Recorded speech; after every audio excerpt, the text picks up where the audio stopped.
স্বাগত জানাচ্ছি একাত্তর জার্নালের সঙ্গে আছি আমি মাহবুব হাসান। সংবাদ পর্যালোচনা ভিত্তিক নিয়মিত এই অনুষ্ঠানে আমরা খবরের নানান বিশ্লেষণ করি। পত্রপত্রিকায়, টেলিভিশন, ডিজিটাল মিডিয়া এবং নিউজ পোর্টালে যেসব খবর শিরোনাম হয়ে থাকে তা আমরা জানিয়ে দেই। সেই খবরের সঙ্গে যুক্ত মানুষদের আমরা সংযুক্ত করি আমাদের আলোচনার টেবিলে। আমাদের স্টুডিও এবং অনলাইনে সংযুক্ত থাকা অতিথিরা সেসব খবরের গভীরে ঢোকেন। আজ আমার সঙ্গে আছেন সিনিয়র সাংবাদিক সোহরাব হাসান। সোহরাব ভাই, স্বাগত জানাচ্ছি একাত্তর জার্নালে। ধন্যবাদ আপনাকেও। দর্শক, বিভিন্ন সময়ে খবর পর্যালোচনায় আরও অতিথি পর্যায়ক্রমে আমাদের সঙ্গে যুক্ত হবেন। সোহরাব হাসান, আপনাকে দিয়ে একটু আলোচনাটা শুরু করি। এর মধ্যে একটি হেডলাইন্স দেখছিলাম যেখানে নতুন সরকারের কাছে দায়িত্ব হস্তান্তর 17-18 ফেব্রুয়ারির পরে যাবে না, সম্ভব হলে সেটা আরও আগে, এরকমটা প্রেস সচিব বলেছেন। গতকালকেও তিনি বলেছেন, আজকেও বললেন। মানে বারবার বলার গুরুত্বটা কি আসলে? না, ধন্যবাদ আপনাকে এবং সহ আলোচকদের শুভেচ্ছা। মনিয়াপা হাসতেছেন, সেটাও দেখতেছি। তাহলে পরিচয় করিয়ে দেই না সবাই, সেটাই ভালো একটু। জি, আমাদের সঙ্গে এর মধ্যে যুক্ত হচ্ছে নীলোফার চৌধুরী মনি, বিএনপি দলীয় সাবেক এমপি। যুক্ত আছেন অধ্যাপক ডক্টর মোহাম্মদ হাসনাত আলী, উপাচার্য, নওগাঁ বিশ্ববিদ্যালয়ের। শেখ ফজলুল করিম মারুফ, কেন্দ্রীয় প্রচার সম্পাদক, ইসলামী আন্দোলন বাংলাদেশ। এবং আলাউদ্দিন মোহাম্মদ, যুগ্ম সদস্য সচিব, এনসিপি। স্বাগত জানাচ্ছি সবাইকে। সবাই আমাদের সহযোদ্ধা সবাই। জি, মানে আসলে নির্বাচনের তফসিল ঘোষণা, নির্বাচনের তারিখ ঘোষণা থেকে শুরু করে এখন পর্যন্ত জনমনে নানা প্রশ্ন। নির্বাচন হবে তো, হলে কেমন হবে, হওয়ার পরে সরকার কতদিন থাকবে, গণভোটের যে জুলাই সনদের ভিত্তিতে আবার সরকার আরও 180 দিন তার সময়সীমা বাড়াবে কিনা, এইসব প্রশ্নের কারণেই হয়তো প্রধান উপদেষ্টার প্রধান উপদেষ্টা প্রেস সচিব তিনি এটা স্পষ্ট করেছেন যে না, তাদের থাকার কোনো অভিপ্রায়, ইচ্ছা নেই। আর সেই সঙ্গে একই কথা কিন্তু পররাষ্ট্র উপদেষ্টাও বলেছেন, এর আগেও বলেছেন যে অনেক উপদেষ্টা বা উপদেষ্টাদের একাংশ তাদের বাড়ি ছাড়ার নোটিশ দিয়েছেন। জাতীয় গৃহায়ণ গণপূর্ত বিভাগকে দিতে হয়, আর পাসপোর্ট হস্তান্তর করেছে, কারণ তারা যখন সরকারি দায়িত্বে থাকবেন না তখন এই পাসপোর্ট ব্যবহার করতে পারবেন না। এটি আমার মনে হচ্ছে যে এক্ষেত্রে সরকারের পক্ষ থেকে এই যে জনমনে যে প্রশ্ন, সেটা এক ধরনের ব্যাখ্যা দেওয়া হলো, এক ধরনের স্পষ্ট করা হলো যে না, তাদের অন্য কোনো উদ্দেশ্য নেই। ক্ষমতা হস্তান্তরই মানে নির্বাচনের পর নির্বাচিত সরকারের কাছে ক্ষমতা হস্তান্তরই তাদের একমাত্র লক্ষ্য। একই সঙ্গে আরেকটি কথা কিন্তু বলেছেন যে গুমের শিকার হওয়া মানুষগুলো, যে তাদের জন্য কি করে গেলেন। একটা হচ্ছে যে তদন্ত হয়েছে, গুমের যারা এর সাথে জড়িত তাদের চিহ্নিত হয়েছে। এখন যে প্রশ্নটা এসেছে, তাদের বিচার প্রক্রিয়া থমকে যাবে কিনা, যে এই সরকারের আমলে যে বিচার শুরু হয়েছে সেটা চলমান থাকবে কিনা, এই প্রশ্নটি। সুতরাং আরও ইতিমধ্যে তো আমরা এই অনেকগুলোই দেখলাম যে ঢাকার নির্বাচনে খবর দেখলাম, ঢাকার বাইরের নির্বাচনে খবর দেখলাম, এক ধরনের নির্বাচনে উত্তাপ আছে। হ্যাঁ, একটা আমেজের মধ্যে তো আছেই, একটা কাছাকাছি চলে এসেছে, সেটা বোঝা যাচ্ছে। একটু যদি অতিথিদের একটু ছোট ছোট করে কমেন্ট নিয়ে নেই। শেখ ফজলুল করিম মারুফ, আপনাকে দিয়ে শুরু করি। একটা ছোট্ট মন্তব্য করবেন 2 মিনিটে, যে তাহলে সবার মন্তব্যটা আমি একটু নিতে পারবো একটা বিরতির আগে।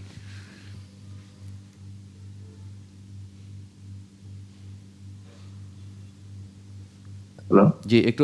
হ্যাঁ, শুনতে পাচ্ছি আমরা এখন। জি, কোন বিষয়ে মন্তব্য করব? জি, না মানে সরকারকে এটা বারবার বলতে হচ্ছে কেন, মানে কি কারণে? যেমন সৌরভ ভাই তো একভাবে বললেন, আমাদের বাংলাদেশে ভাই বুঝছি, মানে বাংলাদেশে আমরা মানে রাজনীতিবিদরাই হোক আর বুদ্ধিজীবীরাই হোক বা পত্রিকা আলারাই হোক, বারংবার একটা ধারণা দেওয়ার চেষ্টা করছে যে এই সরকার ক্ষমতায় আসছে, তারা দীর্ঘদিন ক্ষমতায় থাকবে। তো এটা যে সৌরভ ভাই যেটা বললেন যে জনমনে একটা গুঞ্জন তৈরি করা হয়েছে। বিএনপি এক সময় নির্বাচনে সন্দেহ করতো, জামাত ইসলামও করতো, আমরাও করতাম। তো সরকার বোধহয় এটা বারবার বলছে, এটা নিজের থেকে বেশি প্রকাশ করা। তবে আমার মনে হয় একই যে বেশি বলাটা আসলে সুন্দর হচ্ছে না। তারা যেটা বলছে সেটা আমরা বিশ্বাস করি।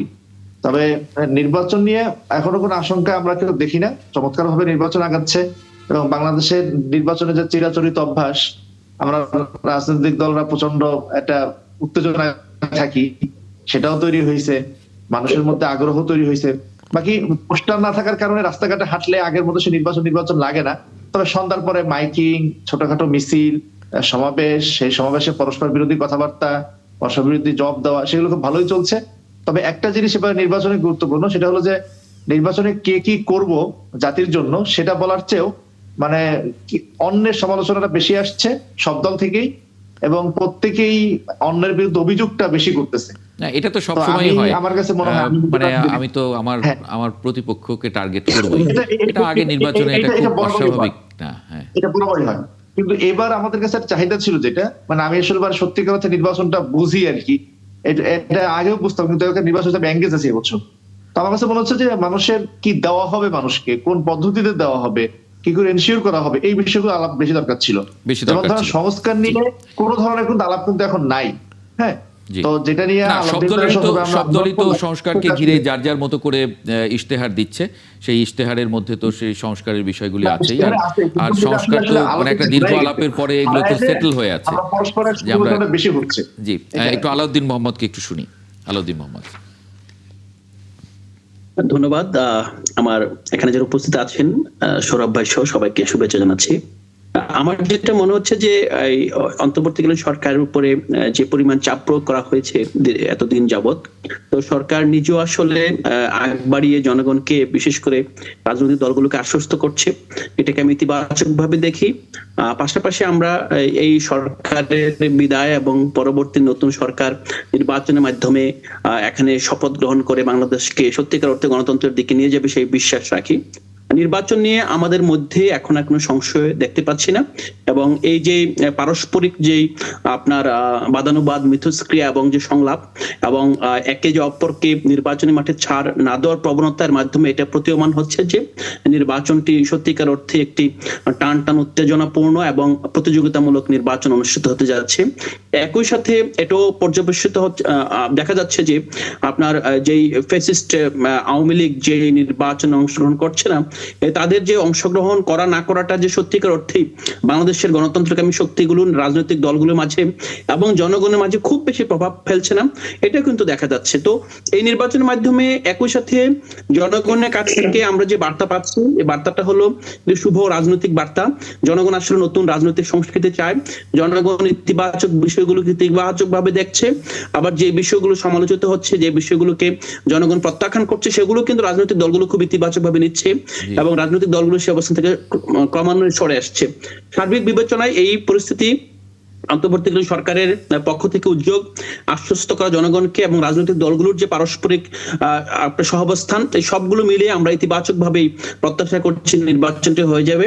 এবং তারপর আমাদেরকে সতর্ক থাকতে হবে, বিশেষ করে সবগুলো রাজনৈতিক দল যদি নির্বাচনের পূর্বে অন্তত একই মঞ্চে কিছু বিষয়ে আসতে পারে, যেমন গুম হওয়া ব্যক্তিবর্গের কাছ থেকে যে আপনার বিচারের প্রত্যাশা, জুলাই শহীদদের কাছ থেকে যে বিচারের প্রত্যাশা, শহীদদের পরিবারের কাছ থেকে, তারপর সামগ্রিকভাবে যে বিচার প্রক্রিয়া সরকার শুরু করেছে, এই বিচার প্রক্রিয়া অব্যাহত রাখা, সংস্কার অব্যাহত রাখা, এই প্রশ্নে যদি সরকার শেষ মুহূর্তে সবগুলো দলকে একই মঞ্চে একটা প্রতিশ্রুতি নিয়ে আসতে পারে, আমার মনে হয় তাহলে 16 কলা পূর্ণ হবে। সেই প্রতিশ্রুতি তো দিয়েছে, জুলাই চার্টারে সেই প্রতিশ্রুতি তো দলগুলো দিয়েই রেখেছে। নীলোফার চৌধুরী মণি, মানে আপনি কি দেখছেন সব ট্রানজিশনাল যে বিষয়গুলো, সেগুলো তো সৌরভ ভাই খুব সুন্দর করে ব্যাখ্যা করলেন, যে মানে কোনো আপনি কিছু দেখেন কিনা এর ভিতরে? ধন্যবাদ আপনাকে। যারা শুনছেন আমার শুভেচ্ছা অভিনন্দন, আমার সহ আলোচক বৃন্দদের শুভেচ্ছা। দেখেন, নির্বাচন দোরগোড়ায়, 7 দিন আছে। নির্বাচনের যে পূর্ব শর্তগুলো আমি অনেকবার বলেছি, আমরা কোনো শর্তই পূরণ করতে দেখিনি। যে শর্তগুলো পূরণ করলে মানুষ নির্ঝঞ্ঝাটে, মানুষ বুকের পাটা ফুলিয়ে নির্বাচনে অংশগ্রহণ করতে পারে, ভোট দিতে পারে এবং লেভেল প্লেইং ফিল্ডটা সবার জন্য সমানভাবে হয়, আমরা সেইখানে অনুপস্থিত দেখছি। এবং সৌরভ ভাইয়ের সাথে সুর মিলিয়ে আমি বলতে চাই, প্রতি 3 জন মানুষ যখন কথা বলে, বাকি 2 জনই বলে একজনকে, বা 2 জন বলে আরেকজনকে যে নির্বাচনটা কি সত্যি হচ্ছে, নির্বাচনটা ঠিকঠাক মতো হবে তো, আমি কি আমার ভোটটা দিতে পারবো তো। এই কথাগুলো আসে তখনই যখন সরকার সবচেয়ে বেশি প্রত্যয় যোগ করে, যখন সরকার নির্বাচনের পূর্ব শর্তগুলো ভঙ্গ করে। যেমন আপনার অস্ত্র উদ্ধার, আমরা দেখিনি বললেই চলে, অস্ত্র উদ্ধার হচ্ছে। আমরা নর্মাল ইলেকশনও দেখতাম নর্মাল ইলেকশনও কারো লিগ্যাল অস্ত্র জমা দিতে দেখতাম, 6 মাস আগে জমা দিত এবং নির্বাচনের পরে আবার উঠিয়ে নিত, এবং ইলিগ্যাল অস্ত্র ধরপাকড় দেখতাম। আমরা আমরা সরকারি অস্ত্র, সরকারি থানার লুট করা অস্ত্র 1335টি এখন পর্যন্ত উদ্ধার হয় নাই, লক্ষ লক্ষ গোলা বারুদ উদ্ধার হয় নাই, জেলখানার অস্ত্র এখনো 27টি উদ্ধার হয় নাই, 401 জন সন্ত্রাসী সমস্ত ঢাকা জুড়ে ঘুরে ফিরে বেড়াচ্ছে, এবং শীর্ষ সন্ত্রাসীদেরকে ছেড়ে দেওয়া হয়েছে। আপনার জেলখানায় 700-র অধিক এগুলো তো আপনার সবই ফেরার আসামি। নিরাপত্তায় সুমনি আপা, কিন্তু লেভেল প্লেইং ফিল্ড কোন জায়গায় দেখছেন না আপনি? আমি বলছি এগুলো তো আছে, সেই সাথে আপনার পুলিশ যখন মব শুরু হয় তখন পুলিশ নিরাপদ দূরত্বে দাঁড়িয়ে তামসা দেখে, তামসা দেখার পরে মব শেষ হওয়ার পরে পুলিশ যে মারা যায় তাকে নিয়ে পোস্টমর্টমে যায়, আর যে হাত পা ভাঙে তাকে নিয়ে হাসপাতালে যায়, সঙ্গে না, দুই এটা পাশ তো থেকে এটা নিরাপত্তা, মানে একই অভিযোগ তো এনসিপিও আজকে করেছে। মামলা চলে, আমি বলি মামলা এটা চলে, নিয়ে তো পুলিশ তার ট্রমা থেকে বের হতে পারে নাই। নিরাপত্তা তো পরের কথা, আপনার নিরাপত্তা আমার নিরাপত্তা দিবে তো দূরের কথা, পুলিশ নিজের নিরাপত্তা নিয়ে অস্থির আছে। জি, তারপরে এনসিপি কিন্তু আজকে জটিলতা। অভিযোগ করেছে একটি দলের পদলেহন করছে নির্বাচন কমিশন। তার মানে আপনি বলছেন লেভেল প্লেইং ফিল্ড নেই, তার মানে এটা নির্বাচন কমিশনের ইস্যু। আবার এনসিপিও একইভাবে বলছে যে একটি দলের পদলেহন করছে, মানে সবার টার্গেটই নির্বাচন কমিশন। আমি আলোচনায় এই প্রসঙ্গটাই আমি ঢুকবো, তার আগে আমি একটু মন্তব্য নিয়ে নেই অধ্যাপক হাসানাত আলী। ধন্যবাদ আপনাকে, ধন্যবাদ জানাচ্ছি আমার বিজ্ঞ সহ আলোচক, চমৎকার করে সবাই সবার জায়গা থেকে বলেছেন। তবে আমি যেহেতু 14 সন থেকে 24 সন পর্যন্ত কোনো নির্বাচন দেশে দেখিনি, আমার নির্বাচনী পরিবেশের উত্তাপ উত্তেজনা ভালোই লাগছে, খারাপ লাগছে না। এক ধরনের উৎসব তো আছে, গ্রাম থেকে শহরে এটা আছে। তবে আমার ছাত্র বন্ধুটি বা ছোট ভাইটি যে কথাগুলো বললো, যে নতুন বন্দোবস্তের যে কথাটা বললেন, সেই জায়গাতে আমি আশাহত হই যে নতুন বন্দোবস্ত মানেটা কি। নতুন বন্দোবস্ত মানে তো শ্রদ্ধার বাংলাদেশ আমরা চেয়েছিলাম। ফ্যাসিস্ট সরকারের প্রধান অশ্রদ্ধা বাংলাদেশ তৈরি করেছিল, দেশের সবচেয়ে জনপ্রিয় একজন রাজনৈতিক নেতাকে তুচ্ছতাচ্ছিল্য করেছিল, শিক্ষকদেরকে তুই তুকারি করতো, আমার ছাত্র বন্ধুদেরকে রাজাকারের বাচ্চা বলে গালি দিত, এবং আজকের যিনি অন্তর্বর্তীকালীন সরকারের প্রধান তার সাথে অবিচার হয়েছে, তুচ্ছতাচ্ছিল্য করা হয়েছে। আমি যখন দেখি ঢাকা বিশ্ববিদ্যালয়ের একজন নির্বাচিত ছাত্র নেতা যখন প্রকাশ্যে বলেন যে ফ্যাসিস্টকে লাথি দিয়ে ভারতে বিদায় করেছে, প্রয়োজন হলে তারেক রহমানকে ইঙ্গিত করে বলে তাকেও সেই একই অবস্থা করবেন, তখন নতুন বন্দোবস্তের স্বপ্ন অন্তত আমি একজন শিক্ষক হিসেবে দেখি না। আমি যখন দেখি একজন আরেকজন ছাত্র নেতা যারা জুলাই 24-এর সংগ্রামী যারা, তাদেরকে আমি শ্রদ্ধা জানাই। তারা যখন বলেন যে আপনি লন্ডনে কি কোমর ভেঙে লন্ডনে গেছেন, আপনি কি চান যে আপনার কন্যা সন্তানেরও কোমর ভাঙুক, এই যে শব্দ চয়ন গুলো যখন দেখি, বা যখন আমি ঢাকা আটে যখন প্রত্যেক দিন যে অগ্রহণযোগ্য এবং অসাংবিধানিক এবং সমস্ত সামাজিক বিবর্জিত শব্দগুলো যখন আমি নতুন প্রজন্মের নেতৃবৃন্দের কাছ থেকে আশা করি, শুনি, তখন আমি আশাহত হই। আসলে এই নতুন বন্দোবস্ত বলে আমরা চাইনি আমাদের এই বয়সে দাঁড়িয়ে থেকে। আমরা চেয়েছিলাম পারস্পরিক শ্রদ্ধাবোধের একটি রাজনীতি। আমরা চেয়েছিলাম গত 18 বছর আমার এই ছাত্র বন্ধুরা যারা জেলায় বিপ্লব করেছে, কিন্তু তাদের পাশে কিন্তু ছিল, পেছনের মূল শক্তিটা ছিল, মাঠ তৈরি করেছিল কিন্তু এই বিএনপি জামাত, যারা একসাথে একটু 1 মিনিট আমাকে দেন একটু, যারা একসাথে সরকারে ছিল, জেলখানায় ছিল, এবং যারা একসাথে লড়াই সংগ্রামে ছিল, আয়না ঘরেও ছিল, তাদের মধ্যে এই যে শব্দ চয়নের যে কুচ্ছেদ শব্দ চয়নের যে প্রতিযোগিতা, সেখান থেকে বের হয়ে আসবে রাজনৈতিক দলগুলো। এরকম বন্দোবস্তটা হলে আমরা ভোটাররা সবচেয়ে বেশি খুশি হতাম। জি, থ্যাংক ইউ। একটা ছোট্ট বিরতি নিয়ে ফিরি আলোচনায়। একাত্তর জার্নালে এ পর্যায়ে একটা ছোট্ট বিরতি নিচ্ছি, সঙ্গে পাবো আশা করি। সোহরাব হাসান, ওই আলোচনাটা যদি আমরা একটু ইতি টানি, ওখানে আমি একটু যুক্ত করে দিতে চাই যে নির্বাচিত সংসদ সদস্যদের শপথ কে পড়াবেন সেটাও এখন আলোচনায়। সেটা নিয়ে যদিও আইন উপদেষ্টা এটার একটা ব্যাখ্যা দিয়েছেন, বলেছেন দুটি উপায় আছে। একটি, রাষ্ট্রপতি যদি প্রতিনিধি নির্বাচন করেন, প্রধান বিচারপতি সেটি পড়াতে পারেন, আর যদি সেটি না করেন, 3 দিনের মধ্যে যদি না করেন, হ্যাঁ, প্রধান নির্বাচন কমিশনার। জি, আসলে এটি কিন্তু সমস্যা নয়, তো টেকনিক্যাল বিষয়। সাবেক স্পিকার পৌরোহিত্য করতেন, এবং পরে যখন অধিবেশনে একজন স্পিকার নির্বাচিত না হওয়া পর্যন্ত, তো এটি 1 ঘন্টারও কম সময় বা আরও কম সময়। আর শপথের অনুষ্ঠান, শপথ বিষয়টা। কিন্তু মূল সমস্যা হচ্ছে নির্বাচনটি কেমন হবে। কিভাবে কিন্তু হবে। এখানে আরেকটা এটাও সমস্যা মনে হয় কিনা যে প্রথম অধিবেশনে সভাপতিত্ব করবেন কে? স্পিকারের অনুপস্থিতিতে দুজনই শপথ পড়াতে পারলেন না যে না, কারণে, সেখানে সে তো কারণে আমার ধারণা যে সাবেক স্পিকারে পড়ানোর কথা, সাবেক স্পিকার যেহেতু যেহেতু পলাতক পলাতক। এবং আরেকজন যেহেতু কারাগারে, তিনি কি পলাতক? এটা তো কোথায় পলাতক? এটা বলছেন, এটা না, যাই হোক, আইন তিনি গণমাধ্যমে এসেছে, আইন পলাতক উপদেষ্টা না বলছেন। আত্মগোপনে স্পিকার কি করে পলাতক হন? নিখোঁজ। মানে বিষয়টা হচ্ছে যেমন আমাদের আইন কোথায় উপদেষ্টা জানি একটা বলেছেন ধোঁয়াশা আছে, নিখোঁজ। হ্যাঁ। আমরা এই সত্যকে আড়াল করতে চাই, এবং আড়াল করে কি লাভ? তিনি যদি আত্মগোপনে থাকেন সেটা বলা, অথবা কারো হেফাজতে থাকা, আমার মনে হয় সেটাও বলা। সেনা সমর্থিত সরকারের সময় তো 2 সাবেক প্রধানমন্ত্রী অন্তরীণ ছিলেন, মানে অন্তরীণ না, জেলেই ছিলেন। জি। তাদের থাকার জায়গায় সেটাকে জেল ঘোষণা করা হয়েছিল। আমার মনে হয় যে এটাও পরিষ্কার করা উচিত। 1.5 বছরেও এটা পরিষ্কার না করা, একজন ধরুন তিনি স্পিকার নন, তিনি একজন মানুষ, তো একজন নারী, হ্যাঁ, তিনি কোথায় আছেন, তার আত্মীয় স্বজনের সাথে তার যোগাযোগ হচ্ছে কিনা, তার তিনি নিরাপদ বোধ করেন কিনা, এটি কি রাষ্ট্রের দায়িত্ব না তার বিষয়ে? অথবা তিনি যদি অপরাধ করেন, তার বিরুদ্ধে কোনো বিরুদ্ধে অভিযোগ থাকে, মামলা হোক, তার বিচার হোক। কিন্তু বিচারও হবে না, এবং তিনি পদত্যাগ করেছেন, এই পদত্যাগও আমরা গ্রহণ করলাম, আর আমরা বলছি যে এখন তিনি নিখোঁজ। আমার মনে হয় যে এই কথার মধ্যে কোথাও ফাঁকি আছে, এবং ফাঁকিটা থাকা উচিত নয়। রাষ্ট্রপতি, আমরা তো সাবেক স্পিকার তো রাষ্ট্রপতির চেয়ে বেশি নিন্দিত না, বেশি মানুষের সমালোচনা কুড়ান নেই, তাই না? কিন্তু রাষ্ট্রপতিকে আমরা গ্রহণ করছি, এবং এখনও বলছি রাষ্ট্রপতি যদি কাউকে মনোনীত করেন, তিনি পড়াতে পারবেন। মানে আর আজকে দেখলাম তো যে একজন সাবেক সেনা কর্মকর্তা এবং জামাতের সাবেক আমির গোলাম আজমের পুত্র রাষ্ট্রপতির সঙ্গে দেখা করেছে, এরকম ছবি দেখলাম।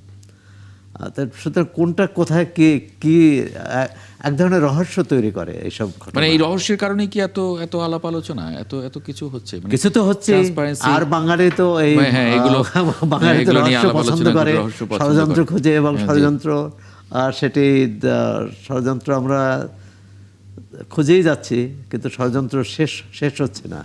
আমরা আশা করি এই নির্বাচনের মধ্যে দিয়ে ষড়যন্ত্র তত্ত্বেরও শেষ হবে, একটা সুস্থ স্বাভাবিক রাষ্ট্র পরিচালনার ক্ষেত্রে একটা সুস্থ স্বাভাবিক ধারা চালু হবে। জি জি।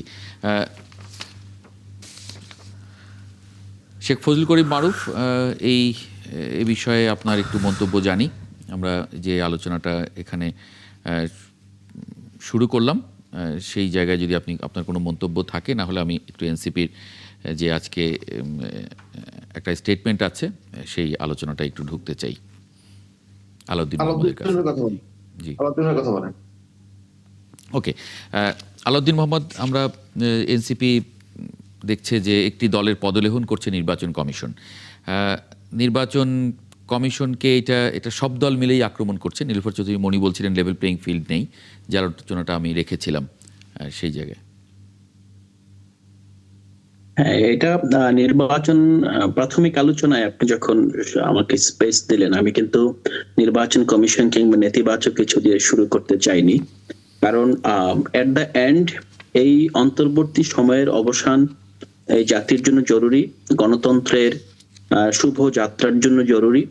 একই সাথে জরুরি যে নির্বাচনটি অবশ্যই একটি অর্থপূর্ণ, গ্রহণযোগ্য, নিরপেক্ষ এবং অবাধ হবে। তো সেই জায়গায় যে আলাপটা মনিয়াপ্পাই উঠালো, আমার মনে হয় যেটাতে এখন আমরা যেতে পারি। প্রথমত, নির্বাচন কমিশনকে আমরা যেরকম সক্ষম দেখতে চেয়েছিলাম, যেরকম আপনি নিরপেক্ষ দেখতে চেয়েছিলাম, যে তারা আসলে আইনের শাসনকে এখানে ঊর্ধ্বে তুলে ধরবে, কিন্তু আমরা কিন্তু দেখেছি এখানে আপনার প্রায় 50 জনের বেশি ঋণ খেলাপি এবার তাদের মনোনয়ন বৈধ হয়েছে। এখানে প্রায় 20 জনের বেশি বিএনপির দ্বৈত নাগরিক যারা আপনার এবার নির্বাচনে প্রতিদ্বন্দ্বিতা করছে। এখানে আপনার যদি মানে আচরণবিধি লঙ্ঘনের বেলা দেখেন, সেক্ষেত্রে বিএনপি সমর্থিত প্রার্থীরা প্রতিদিনই কোথাও না কোথাও তাদের আচরণবিধি লঙ্ঘনের প্রমাণ আসছে, কিন্তু আমরা কোনো পদক্ষেপ নিতে দেখছি না। সেক্ষেত্রে এই নির্বাচনের মাধ্যমে যেই লেভেল প্লেইং ফিল্ড এনশিওর করার প্রয়োজন ছিল, জরুরত ছিল, এই নির্বাচন কমিশন কিন্তু সেটা করছে না। আমরা আশঙ্কা করছি এই নির্বাচন যদি অতীতের নির্বাচনগুলোর মতো কলঙ্ক পূর্ণ নির্বাচন হয়, তাহলে কিন্তু ভবিষ্যতে আমরা কোন এক্সাম্পলটা অনেকে দিয়ে থাকেন 90-এর গণঅভ্যুত্থানের পর বিচারপতি শাহাবুদ্দিনের সময়ে যে নির্বাচনটি হয়েছিল সেটা ছিল ইতিহাসের শ্রেষ্ঠ নির্বাচন। এখন 2026-এর যে নির্বাচন হবে, যে নির্বাচনের জন্য 1400 শহীদ, 30,000-এর বেশি আপনার মানুষ আহত হয়েছে, আপনার পাশাপাশি গত 17 বছর এখানে সংগ্রাম চলেছে, বাংলাদেশের মানুষ একটি বিরোধী দলের অভাবে এবং একটা রাজনৈতিক শক্তির প্রয়োজন বোধ করেছে, যাদের মাধ্যমে, যাদের আন্দোলনের ফলে তারা বাংলাদেশের মানুষ ভোটাধিকার ফিরে পাবে। সেই জায়গায় যদি নির্বাচনটা যদি সত্যিকার অর্থেই প্রশ্নবিদ্ধ হয়, তাহলে কিন্তু আমাদের গণতন্ত্রের যে যাত্রা আমরা প্রত্যাশা করি সেটা কিন্তু সামহাও আপনার প্রশ্ন কি হবে। জি, খুবই সত্যি। কিন্তু অধ্যাপক হাসানাত আলী যেটা বলছিলেন, যে অধ্যাপক হাসানাত আলী বলছিলেন যে নতুন বন্দোবস্তের কথা, নতুন রাজনীতির কথা আমরা বলছি, বিশেষ করে তরুণরা বলছে, সেখানে নানান ধরনের ল্যাঙ্গুয়েজ, যে এগুলি আসলে অনাকাঙ্ক্ষিত, তিনি বলছেন যে এগুলি আসলে মানুষ আশা করে না, ভোটাররাও আশা করে না, সেগুলি এখনো চলছে, হচ্ছে। সেটা তো আসলে আমরা দেখছি যে অনেক তরুণদের মুখেও এই মানে বক্তব্যগুলো উঠে আসছে, আক্রমণাত্মক ভাষাগুলো, অনাকাঙ্ক্ষিত ভাষাগুলো উঠে আসছে। আচ্ছা, এখন এই হাসনাত আলী সাহেব তো শিক্ষক মানুষ এবং আমার শ্রদ্ধেয় মানুষ। এখন উনি শব্দটা দেখছেন, কিন্তু শব্দটা তো অ্যাকশনের চেয়ে বড় না। আপনি দেখেন যে যেই কায়দায় আপনার জুলাইয়ের পূর্বে বাংলাদেশ ছিল, জুলাইয়ের পরে কিন্তু আপনার একটা রাজনৈতিক দলের ছত্র ছায়ায় যেভাবে নতুন করে দুর্বৃত্তায়ন শুরু হয়েছে, নতুন করে চাঁদাবাজির সংস্কৃতি শুরু হয়েছে, নতুন করে সন্ত্রাস শুরু হয়েছে, যেটা টিআইবি রিপোর্টে প্রতীয়মান হয়েছে। দেশে 5 আগস্টের পরে মোট ভায়োলেন্সের 91% আপনার বিএনপির হাতে সংঘটিত হয়েছে।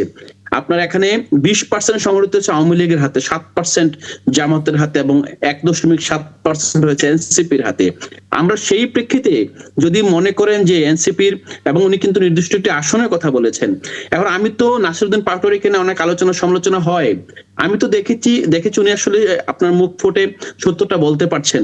আজকে দেখলাম যে আপনার মির্জা আব্বাসের পথ পরিষ্কার করতে গিয়ে তারও একজন নিবেদিত কর্মী একটা আপনার কুকুরকে লাথি মেরে রাস্তা থেকে সরিয়ে দিয়েছিল। নাসিরউদ্দিন পাটোয়ারি আজকে সেখানে সে কুকুরকে গোসল করিয়েছে, সাবান দিয়ে পরিষ্কার করেছে।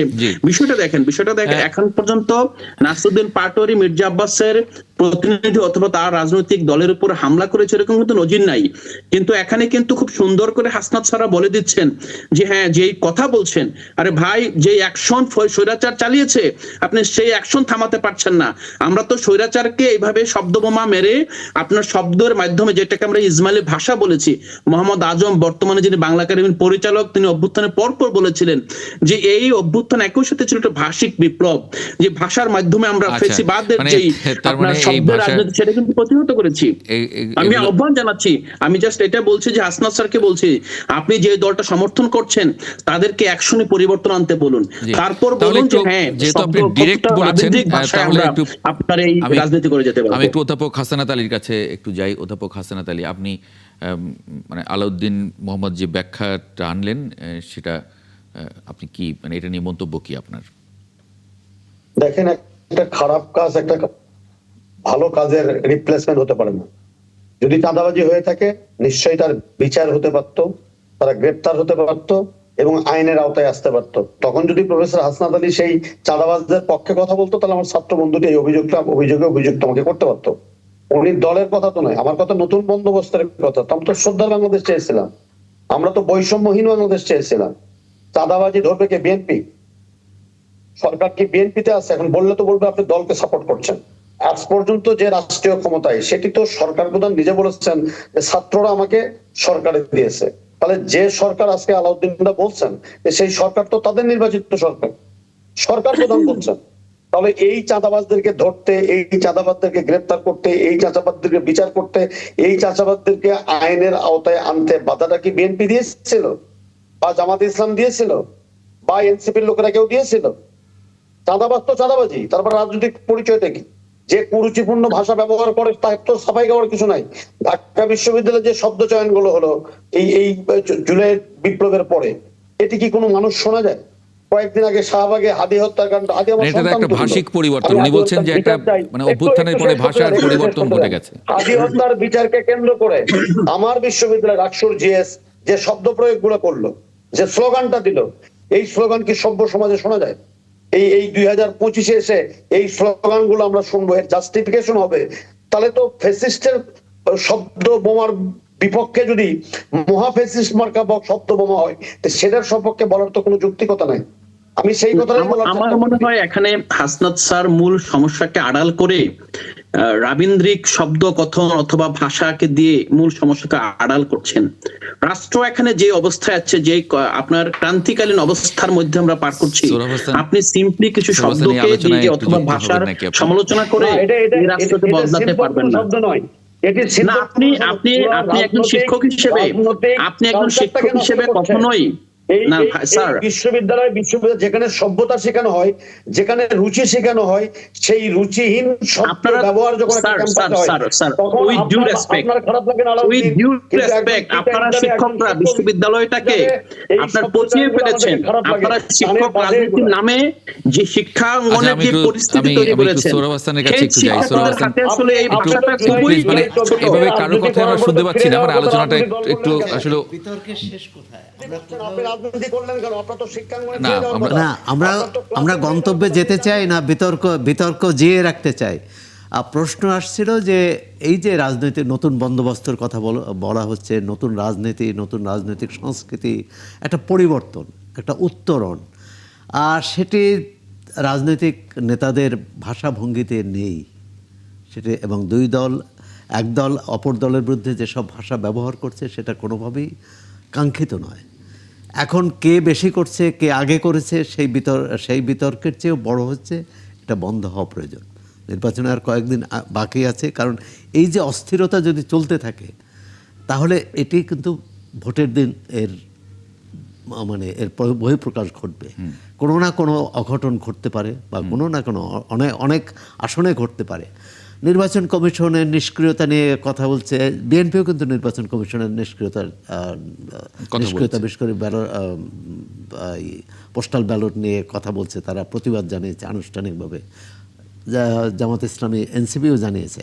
এখন হচ্ছে কি, আমরা যখন যে পক্ষে থাকি সেই পক্ষের প্রতি যদি অন্ধ হই তাহলে কিন্তু এই সমস্যা, সেটা বিএনপির ক্ষেত্রেও 10 দলীয় 11 দলীয় জোটের ক্ষেত্রেও আমরা এই সমস্যাটা সমাধান করতে পারি না কেন? এরাই তো সবাই ছিল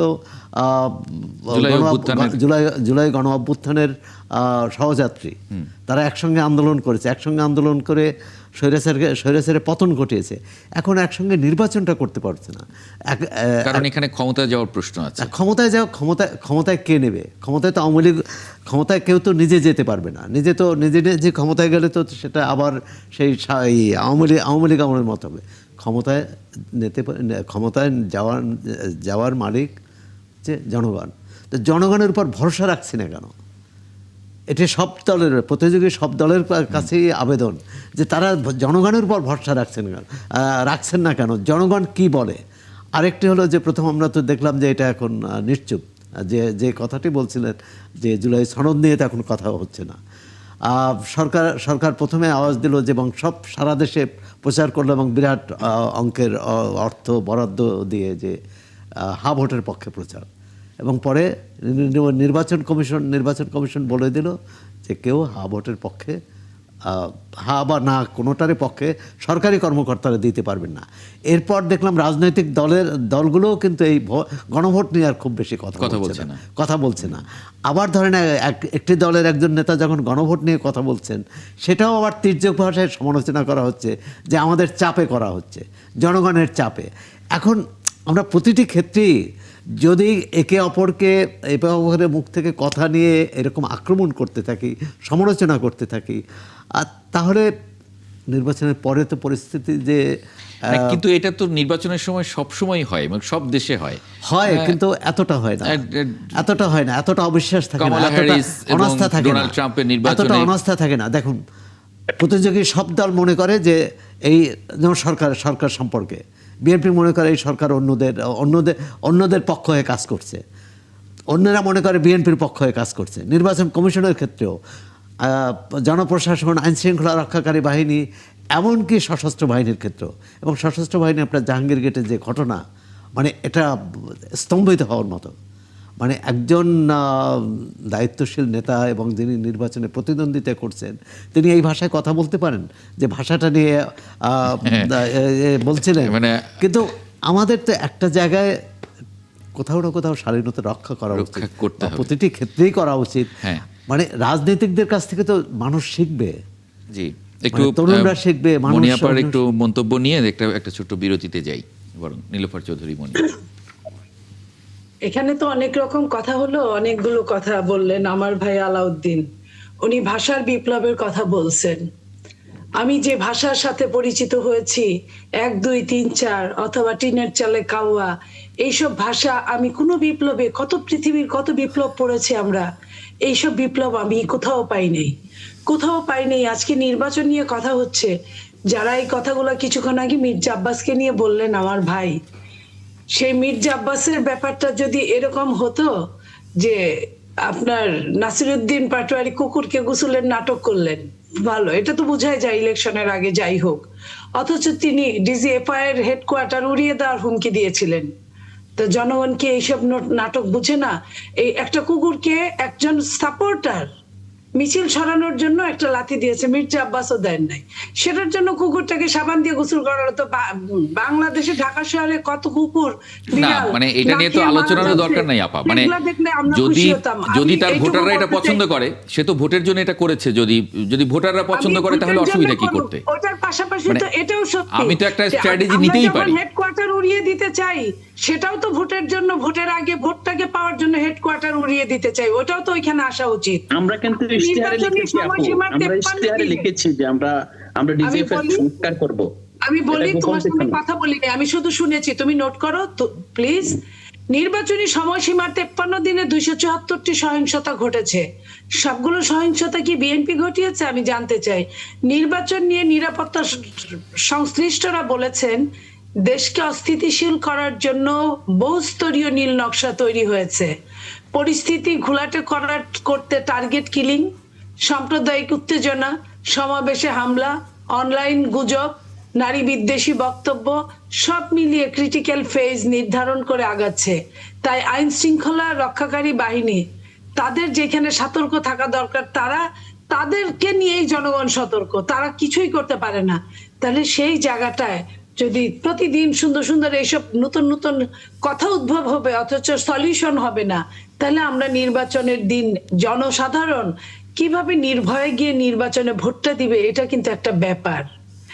তারা কি ভোটটা যাতে মানুষ না দিতে পারে সেই ব্যবস্থা করছে আওয়ামী লীগের মতো, নাকি ভোটটা মানুষ লেভেল প্লেইং ফিল্ডের মতো আমার ভোট আমি দিব, যাকে খুশি তাকে দিব, সেই ব্যবস্থা করছে? এই প্রশ্নটা আমার, কিন্তু আমি প্রশ্নদাতার মাধ্যমে জানতে চাই যে আমরা কেমন নির্বাচন চাচ্ছি।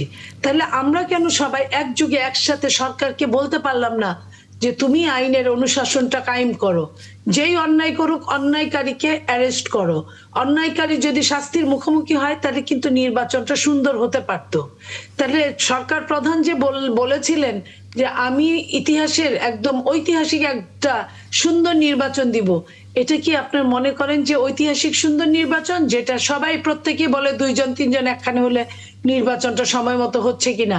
কিংবা যার যা বলার কথা না, সেনাবাহিনী থেকে বলা হচ্ছে নির্বাচন সময় মতো হবে, এটা তো কেউ জানতে চায় নাই তাদের কাছে। নির্বাচনের কমিশন বলছে নির্বাচন ঠিক টাইমে ঠিক সময় মতো সুন্দরভাবে হবে। তো সুন্দরভাবে হবে, এটাই তো তার কাজ। এই কাজের জন্য ওনারা যে ভাবে ভোটের লিস্ট মানে ব্যালট, পোস্টাল ব্যালটটা ছাপালেন, সেটা কি সুন্দরভাবে ভোট হওয়ার নমুনা ছিল? যে ধানের শীষ একটা কোনায় ফেলে রেখে ধানের শীষকে সিল মারলে, সিলটা ধানের শীষ বা কাগজটা 2 ভাঁজ করলে সিলটা দুইখানেই পড়বে, সেটা কি বুঝে শুনে তারা করেছিল নাকি তারা না বুঝে করেছিল? আমি বুঝলাম যে এনসিপি না হয় নতুন দল, তার অভিজ্ঞতা নাই। ইসি সিইসি হওয়ার আগে তারা তো এই সরকারি জায়গায় চাকরি করেছে, তারা তো ভোট দিয়েছে, তাদের তো অভিজ্ঞতা ছিল। তাহলে তারা কেন জেনে শুনে ভুল করলো, নাকি তারা কাউকে এখানে উতরিয়ে দেওয়ার জন্য এই ভুলটা করলো? এই কথাটা যদি আমি এই বলি, এটা কি প্রশ্নটা খুব আমি একটু ভুল বিরতির পরে বলা এসে হবে?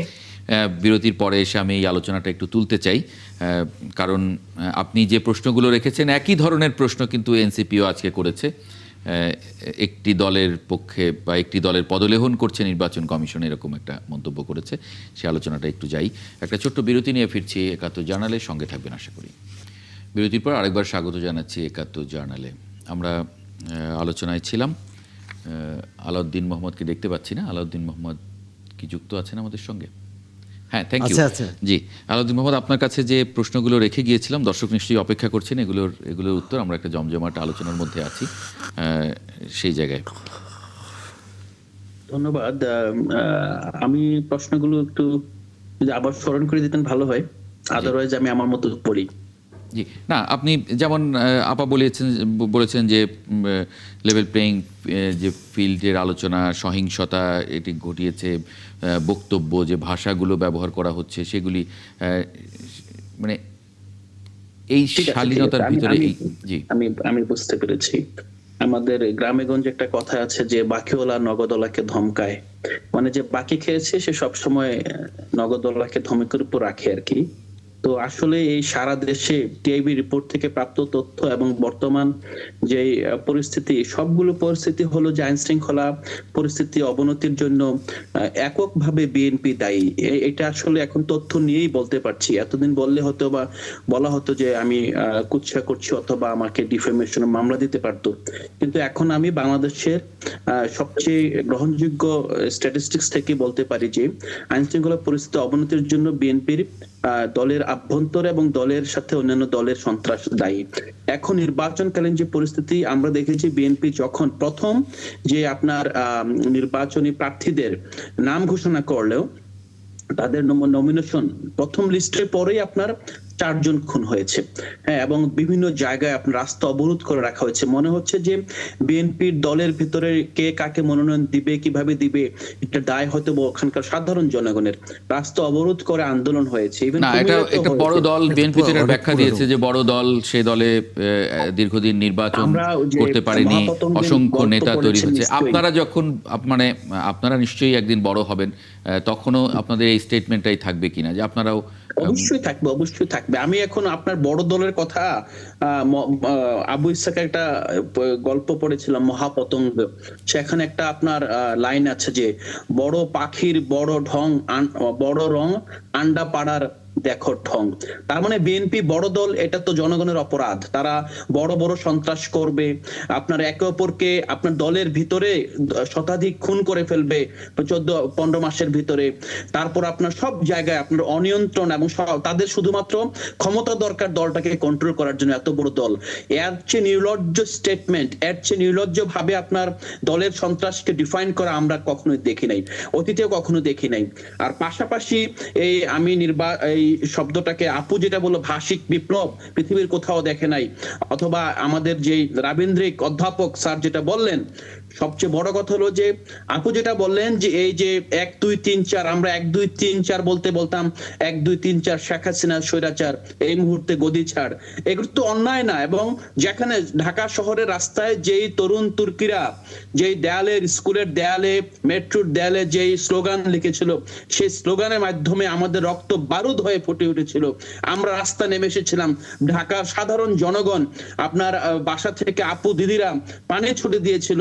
সেই বিপ্লবকে তারা বলছেন বিপ্লবে ভাষা দেখেন নাই, এই ভাষা বিপ্লবে দেখেন নাই। আমরা তো বিপ্লবের সময় আসলে এই যে বিপ্লবকে এত আপনার হালকাভাবে প্রত্যক্ষ করেছেন ভেবেই লজ্জা পাচ্ছে। লাস্টলি হলো আমি এই স্যারের ব্যাপারে বলবো, হাসনাত স্যার যেটা বললেন, উনার যে শিক্ষার্থী যে রাকসুর ভিপি হয়েছেন, তার যে ভাষা নিয়ে কথা বলছেন, আমরা দেখেন, আমি কথা বলছি একজন অধ্যাপকের সাথে, কিন্তু মনে মনে আমি কিন্তু জানি তিনি বিএনপি পন্থী অধ্যাপক। তিনি আপনার বিএনপির সাবেক আপনার নেতা ছিলেন, বিএনপির এখনো রাজনীতি করছেন। আপনিও ডেকেছেন, আপনি হয়তো বা আরেকজন অধ্যাপক ডাকবেন যে হয়তো বা সে জামাত পন্থী অথবা অন্যপন্থী। আমরা যখন দেখবো আমাদের শিক্ষাঙ্গনে আপনার যেভাবে আপনার দালালির রাজনীতি শুরু হয়েছে, এখনো চলমান আছে, আমি ব্যক্তিগতভাবে ওনাকে দায়ী করব না। শিক্ষক রাজনীতি এত নেস্টি আপনার শিক্ষার্থী রাজনীতির সাথে তুলনীয়ই না। সেই রাজনীতির মধ্যে থেকে শিক্ষার্থীরা ভালো কিছু শিখবে, এটা কিভাবে কল্পনা করছেন? এই জায়গায় আমি বলতে চাই যে আসলে দেখি আমরা সবাই নিজের দিকে তাকাই। মানে শুধু কি শিক্ষক রাজনীতি, আরেকটা কথা বলেছেন, শুধু শিক্ষক খুবই রাজনীতি মানে আপত্তিকর। শিক্ষকদেরই দায় নাকি সকল রাজনীতি, মানে সকল রাজনীতির দায়, কিন্তু শিক্ষকদের তো আমরা যখন আপনার যে অধ্যাদেশের মাধ্যমে যে বিশ্ববিদ্যালয়গুলো মানে চলেছে, ছাত্রদের রাজনীতিটা কি ভালো? মানে ছাত্রদের রাজনীতিটা ভালো? রাজনীতি না করে থাকতে পারে, তাদের জন্য রাজনীতি বাধ্যতামূলক না। কিন্তু আমি কিন্তু না, কিন্তু রাজনীতি করা তো সবারই অধিকার। এই অধিকার, রাজনীতি করা তো সবার অধিকার, এই অধিকার তো রাষ্ট্র দিয়েছে তাকে।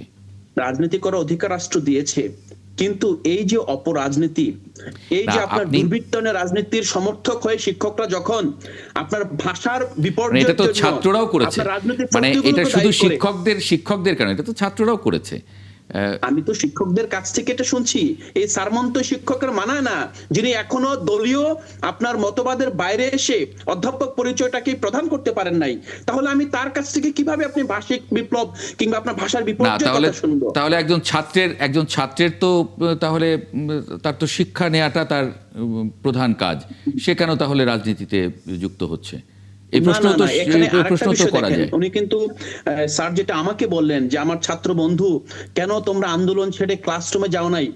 যারা দেখেন আন্দোলনের পরে যারা রাজনৈতিক দল গঠন করেছে তাদের আপনার 90% বেশি তো তারা গ্রাজুয়েট হয়ে গিয়েছে। আপনি তাদেরকে সেই চশমাতে দেখছেন যে ছাত্রদের আন্দোলন মানে সবাই ছাত্র ছিল, ব্যাপারটা এরকম না। আচ্ছা, না ঠিক আছে, আমরা একটু ওনার ব্যাখ্যাটাও শুনি। অধ্যাপক হাসানাত আলী, ওনার ব্যাখ্যাটাও একটু শুনি। অধ্যাপক হাসানাত আলী, দেখেন আমি একটু বলি, আমার ছাত্র বন্ধু যে ভাষায় কথা বলেছে এই ভাষায় জবাব দেওয়ার কোনো রুচি আমার নেই, কারণ মানুষ ভদ্রতা শেখে তার পরিবার থেকে। আমি আমার ভদ্রতা শিখেছি পরিবার থেকে। রাজশাহী বিশ্ববিদ্যালয়ের 73-এর অধ্যাদেশে আমার রাজনীতি করার অধিকার আমাকে সংবিধান দিয়েছে, আমাকে রাষ্ট্র দিয়েছে। আমি রাজনীতিকে ডিফেন্ড করিনি, আমি শুধু এইটুকু বলেছি আমার সন্তানের মুখে আমি এই কুরুচিপূর্ণ শব্দ শুনতে অভ্যস্ত নই, শুনতে চাইনি। আর উনি যে কথা বললেন আজকে, আমার বক্তব্য একটু শেষ করতে দেন, একটু প্লিজ ইন্টারাপ্ট করবেন না। উনি আজকে খারাপ লাগছে, কিন্তু যখন এই ছাত্র বন্ধুদের থাকার জায়গা ছিল না, খাবার জায়গা ছিল না, তারপরে যখন তাদেরকে প্রোটেকশন রাজশাহী বিশ্ববিদ্যালয়ের মতিহার চত্বরে দেওয়া লাগছে, তখন গুগল সার্চ করলে আলাউদ্দিনের চেয়ে বেশি আমাকে দেখা যাবে। আমি দয়া করবো আলাউদ্দিনকে গুগল সার্চ করে আমার নামটা সার্চ দিয়ে একটু দেখার জন্য, যে আমরা সেই দিন রাজনৈতিক সমস্যা হইলো না, আজকে সত্য কথা বলার জন্য রাজনৈতিক সমস্যাটা হবে কেন? আমি নতুন বন্দোবস্তের কথা আপনাকে বলি, আমাকে একটু সময় দেন। যে আজকে নতুন বন্দোবস্তের বাংলাদেশের কথা, জুলাই সনদের কথা আমরা বললাম। জুলাই সনদে ছাত্র বন্ধুরা কি স্বাক্ষর করেছে? আজকে হার পক্ষে নির্বাচন করতেছেন, হ্যাঁ না হবে সেখানেই তো স্বাক্ষর করেননি। এই যে স্ববিরোধিতা, আরেকটি দল আজকে জুলাই সনদের পক্ষে কি হলো, হ্যাঁ প্রচার করে বেড়াচ্ছেন গাড়ি চড়ে চড়েছে। ভালো কথা, আমরাও চাই অপপ্রচার। আমরা এখানে আচ্ছা না, একটু আলাউদ্দিন মোহাম্মদ আপনাকে সময় দেব, একটু হাসানাত আলীকে একটু শুনি। তোমার কথার মধ্যে একটা কথা শুনে অত্যন্ত বাজে কথা বলেছো, আমি তোমার কথা শুনেছি। আমার বক্তব্য হলো যে আরেকটি দল তারা জুলাই সনদে স্বাক্ষর করেছে, সেই স্বাক্ষর করার পরে 5% নারী সংসদ সদস্য মনোনয়ন দেবেন, একজনও দেননি। সেটা নিয়ে আলাউদ্দিনের মুখে কোনো কথা ওঠে না, কোনো কথা ওঠে না। আমি তো এখানে দলের কিছু নয়, বিএনপি চাঁদাবাজি করেছে, সরকার তো বিএনপি সরকার নয়। আমার কথা, এই চাঁদাবাজদেরকে আইনের আওতায় এনে বিচার করতে বাধা কোথায় ছিল? এই বিচার আমিও চাই, এই বিচার আমি যাবো না কেন, অবশ্যই আমি চাই। কিন্তু আমার প্রশ্নের জায়গা হলো যে একজন শিক্ষক তার ছাত্রের মুখ থেকে যে ছাত্রটি কুরুচিপূর্ণ ভাষাকে সমর্থন করে, 1, 2, 3, 4 শেখ হাসিনা নিপাত যাক, মুনিয়াপা এই কথা বুঝাতে চাননি। মুনিয়াপা অন্যটা বুঝাতে চেয়েছেন মুনিয়াপা। তাহলে সেই শব্দটি যখন আমার ঢাকা বিশ্ববিদ্যালয়ের প্রাচ্যের অক্সফোর্ডকে তো মনিয়াপা যে ঢাকা বিশ্ববিদ্যালয়ের ছাত্র, যে মতিহারের সবুজ চন্দ্রের জোয়াচারেরা ছাত্রদের জীবন রক্ষা করার জন্য রক্ত দিয়েছেন, আমরা 24-এ ছাত্রদেরকে রক্ষা করার জন্য ঢাল হয়ে থেকেছি। আমি আলাউদ্দিনকে বলবো গুগলটা সার্চ দিয়ে হাসনাতকে দেখার জন্য, হাসনাত তার দলীয় রাজনীতি করে না, হাসনাত তার সত্যটাকে সত্যটা বলে, মিথ্যাটাকে মিথ্যা বলে। এটা আলাউদ্দিনের বিপক্ষে গেলে এটা তো কিছু করার নেই আমাদের। আমরা চাই ছাত্ররা সত্য কথাগুলো বলুক।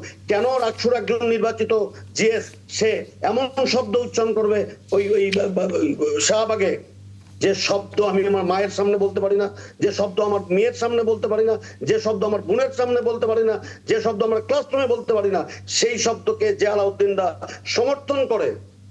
আমার শুধু শেষ ওই একটাই কথা বলা হয় যে ভদ্রতা কিন্তু পরিবার থেকে শিক্ষা হয়। ধন্যবাদ আপনাদের। একটা বিরতি নেব। এই আলাউদ্দিন মোহাম্মদ যে স্লোগানটার কথা বললেন সেই এবং মনিয়াপা যেটা ইঙ্গিত করেছেন বা আপনি এখন যেটা ইঙ্গিত করছেন সেটি কিন্তু আলাউদ্দিন মোহাম্মদও বলতে পারেননি। মানে এটা বলা যায় না আসলে, এটা খুবই সত্য। এটা মানুষ পছন্দ করেছে এরকমটা মনে হয় না। আমার মনে হয় যে আলোচনাটা আমরা এখানে থামিয়ে দেওয়া ভালো।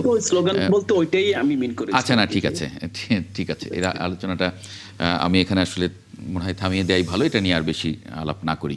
একটা ছোট্ট বিরতি নেই, বিরতির পরে একটু আলাপ করব। লক্ষ্মীপুরে ব্যালট মারার 6টি সিল সহ ব্যবসায়ী গ্রেপ্তার, এই খবরটা খুবই আলোচিত হচ্ছে। পুলিশ আটক করেছে এবং এটা নিয়ে একটু আলাপ করতে চাই। তখন সোহরাব হাসানের মন্তব্যটাও একটু নেব। একটা ছোট্ট বিরতির পরে ফিরছি। একাত্তর জানালে সঙ্গে পাবো আসে। এর সঙ্গে আমার হাতে দুটি খবর আছে। লক্ষ্মীপুরে ব্যালটে মারার 6টি সিল সহ ব্যবসায়ী গ্রেপ্তার। এছাড়া জামায়াত নেতার নির্দেশে ভোটের সিল বানান স্বীকারোক্তি প্রেস মালিকের, লক্ষ্মীপুরের ঘটনাতেই। আরও একটি খবর দেখলাম যে কোন জামাত নেতার বাড়িতে অনেক ক্রিকেটের স্ট্যাম্প। এখন কোনটা সত্য কোনটা মিথ্যা জানি না। আবার জামাতের পক্ষ থেকে যে সিলের ব্যাপারটা বলছে যে এটা ট্রাপ, মানে এটা সাজানো। আসলে নির্বাচন নিয়ে আমরা যে কারচুপি করতে পারি বা নির্বাচনে কারচুপি করে জেতা যায়, এটা তো ভাবছিলাম যে জুলাই অভ্যুত্থানের পর এদিকে মানুষ এটা থেকে বিরত থাকবে, সে যে দলের নেতাকর্মী হোক। আসলে জনগণের উপর তাদের আস্থা নেই বলেই কি এইসব কারসাজি? অথবা হতে পারে যে আমি জিতবো না জানি কিন্তু আমাকে জিততে হবে, অথবা কেউ মনে করে যে আমিই বড়, সুতরাং আমার জয়কে ঠেকায়। মানে এক ধরনের নির্বাচনে যে ধোঁয়াশা বা এই যে ইনকিলাবের শিরোনাম, যে মানুষের মধ্যে সংশয়টা যে সুষ্ঠু নির্বাচন হবে কিনা, এখন সব পক্ষই, বিএনপি জামাতকে অভিযুক্ত করে, জামাত বিএনপিকে করে, এনসিপি আরেক দলকে করে, বা অন্য দল এনসিপিকে করে। মানে একটা ধরনের সুস্থ আস্থার পরিবেশটা নেই। এটা হচ্ছে প্রধান। অন্য অতীতের নির্বাচনেও সংঘর্ষ হয়েছে, মানুষ এর চেয়ে হয়তো আরও বেশি মারা গেছে। ওই অর্থে যদি সংঘাতের বিচার করেন, এই সংঘাত কম হয়েছে, কিন্তু অস্থিরতাটা বেশি, বাদানুবাদটা বেশি, বিদ্বেষ ছড়ানো বা একে অপরকে অভিযুক্ত করা। এবং নির্বাচন কমিশন, এখন যদি আমাদের নির্বাচন কমিশনের প্রতি আস্থা না থাকে, সরকারের প্রতি আস্থা না থাকে, তাহলে নির্বাচনটি হবে কিভাবে হবে? হ্যাঁ, আমার হাতে আর 3 মিনিটের মতো সময় আছে। আমি যদি একজন করে একটু মন্তব্য নিই। নীলুফার চৌধুরী মনি। দেখেন, নির্বাচনটা হোক, আমরা চাই। বাংলাদেশে যদি এই মুহূর্তে নির্বাচন না হয়, বাংলাদেশে যে কি হবে আমরা নিজেরাও বলতে পারবো না। যে কোনো মূল্যে আমাদের একটা সুন্দর নির্বাচন হওয়া উচিত। ক্ষমতা যেভাবেই আসুক, তারা যেন লেভেল প্লেইং ফিল্ডের মাধ্যমে আসে, আমরা এটাই দোয়া করছি। আমরা বিভিন্ন জনের কাছ থেকে বিভিন্ন রকম তথ্য, অপতথ্য, গুজব সবকিছু ছড়িয়ে বেড়াচ্ছে একটা শ্রেণীর মানুষ, আমরা শুনতে পাচ্ছি। এই জায়গা থেকে আমরা বলতে চাই সরকার যেন নিরপেক্ষ থাকে। যদিও সরকারের নিরপেক্ষতা নিয়ে সমাজে অনেক রকম প্রশ্ন উঠেছে। একটা দলকে সরকার নির্বাচনে জিতিয়ে দেওয়ার জন্য যারপরনায় চেষ্টা করছে, এবং সরকারের নিয়ন্ত্রণেই ইসি এখন পর্যন্ত আছে। যদিও ইসির এখানে এই মুহূর্তে সবচেয়ে বেশি ক্ষমতা থাকার কথা, কিন্তু ইসি কি সত্যিকার অর্থে ক্ষমতা প্রয়োগ করতে পারছে? যদি ক্ষমতা প্রয়োগ তাহলে তো ইসি সবচেয়ে বড় বিপদে এখন। আপনিও অভিযোগ করছেন, একই অভিযোগ এনসিপিও করছে। মেরুদণ্ড যদি সোজা না হয় তাহলে সম্ভব না। ইসি কি মেরুদণ্ড সোজা করে তাকে বুঝতে হবে সেই অল ইন অল। এই মুহূর্তে তাকে নিরপেক্ষতার দৃষ্টিতে থাকতে হবে। কাউকে ওই স্পেশাল সুবিধা পাইয়ে দেওয়া, কারো বাসায় স্পেশালি ওই সিল ব্যালট পেপার এইসব আমরা আর দেখতে চাই না ঢাকা বিশ্ববিদ্যালয়ের মতো, যে 29,000 ভোটের আমরা নীলক্ষেতেই শুধু 80,000 ব্যালট পেপার পেয়েছি। সেইভাবে আমরা আর চাই না যে জি, আমাদের নিশ্চয়ই। এটা জাতীয় নির্বাচনটা যেন জাতীয় নির্বাচনের মতো হয়, জি। আমরা এটাই চাই। অধ্যাপক হাসানাত আলী, খুব অল্প ধন্যবাদ। সময় আছে, যদি একটা ছোট্ট মন্তব্য দেখেন, করেন। আমি মনে আপনার সাথে সম্পূর্ণ একমত যে নির্বাচনটা হওয়া দরকার। দেখেন, এই নির্বাচনটা যেন না হয় তার জন্য যত প্রকারের অপপ্রচার করা দরকার, অপচেষ্টা করা দরকার, অপরাজনীতি করা দরকার, কিছু কিছু রাজনৈতিক দল কিন্তু সেটা করেছে, এবং করেছে বলেই কিন্তু আজকে সংশয়, এই যে অনিশ্চয়তা, এই কথাগুলো এখনো আসছে। আমি নির্বাচন কমিশনকে শুধু এতটুকু বলতে চাই যে নির্বাচনকালীন তাদের যে দৃশ্যমান যে কর্মকাণ্ডগুলো থাকা দরকার, সেটি আমার কাছে এখনো দৃশ্যমান মনে হয় না। এই যে শব্দ চয়নের যে কথা, বা বিভিন্ন জায়গায় যে মানুষকে হুমকি দেওয়া, ব্যালট বাক্স পাওয়া, ব্যালট পেপার পাওয়া, সিল মারা, তাদেরকে আইনের আওতায় আনা যাচ্ছে না কেন? না, আইনের আওতায় তো এসেছে। পুলিশ এরই মধ্যে একজনকে গ্রেপ্তার করেছে। নির্বাচন কমিশনের দৃশ্যমান কর্মকাণ্ড মানুষ দেখতে চায় সুষ্ঠু নির্বাচনের জন্য। আলাউদ্দিন মোহাম্মদ। হ্যাঁ, এখানে আমি মনি আপার সাথে একমত, স্যারের সাথে একমত। আমি প্রথমেই বলে নিচ্ছি যে আমি এখানে যে শব্দের যে রাজনীতি, সেই জায়গায় কখনোই এই ধরনের শব্দচয়ন সমর্থন করি না।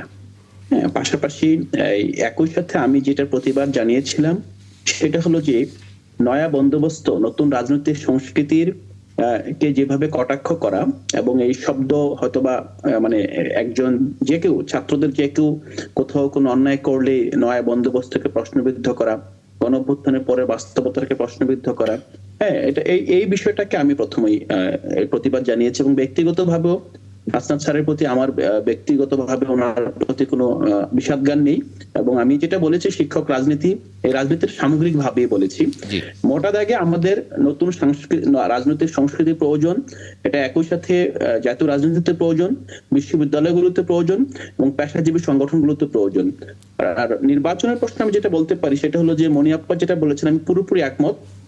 সরকার লন্ডন বৈঠকের পর থেকেই একটি নির্দিষ্ট দলের দিকে হেলে পড়েছে, এবং তারপর থেকে সরকার মূলত পরিচালিত হচ্ছে একটি নির্দিষ্ট দল দ্বারা। আমি মনি আপার সাথে পুরোপুরি একমত, এবং আমি চাই যে এই ট্যাগ থেকে সরকার বের হয়ে আসুক এবং সরকার সবার সরকার হয়ে উঠুক। অনেক ধন্যবাদ। যে আগামী এক সপ্তাহ আছে, এই এক সপ্তাহ সময়টা খুবই গুরুত্বপূর্ণ। এই সময়টায় আমাদেরকে অবশ্যই বাংলাদেশকে এগিয়ে নিয়ে যাওয়ার জন্য সবাইকে ধারণ করে এগিয়ে যেতে হবে। অনেক ধন্যবাদ। অতীতের মতো নির্মূল রাজনীতি এখানে না হোক, সেটাই আমরা চাই। আলাউদ্দিন মোহাম্মদ, ধন্যবাদ। অধ্যাপক ডক্টর মোহাম্মদ হাসানাত আলী এবং নীলুফার চৌধুরী মনি, একই সঙ্গে সোহরাব হাসান, আপনাকে ধন্যবাদ জানাচ্ছি। ধন্যবাদ আপনাকে, পুরো সময় যুক্ত থাকা। আমাদের চারজনের ধন্যবাদ আপনি নেন। হ্যাঁ, থ্যাংক ইউ। দর্শক, একটা আজকে শেষ করব। আগামীকাল একই সময়ে ৭১ জার্নাল দেখার আমন্ত্রণ জানিয়ে রাখছি। সঙ্গে পাবো আশা করি।